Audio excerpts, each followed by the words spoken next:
understand why they will test it on the sick ones, not on the healthy ones. Or maybe they want to see if there's any what are the side effects.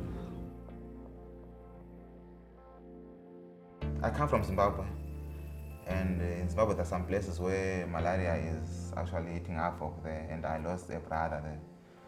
So for me to actually take part and make a difference, maybe not in my generations or generations come, but I knew that someone was going to benefit. So this was an opportunity for me to actually give back to the community where I grew up. My research interest is in developing better treatments for malaria. And so currently one of the things I'm working on is a clinical trial on a totally novel malaria treatment. And then as they were explaining further about the drug, not just being tested in animals, it was frightening.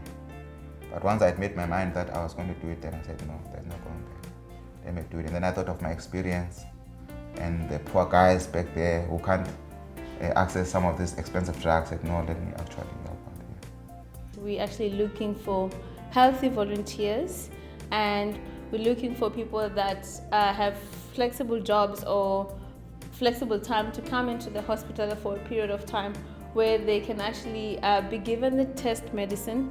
So we have a very strict screening process where we are very careful to make sure that people are perfectly healthy when they enroll in these studies. According to Dr. Fumla and Professor Karen, I'm very healthy. They conducted all the tests, HIV tests, TB, and my lifestyle also, like I don't drink, I don't smoke. The reason why we use healthy participants in the first stage, if we're looking for safety of the drug, we want to know if it will raise your blood sugar, so we can't take people who already have diabetes. So we won't take anyone with high blood pressure, we won't take anyone with diabetes or any chronic conditions that are common.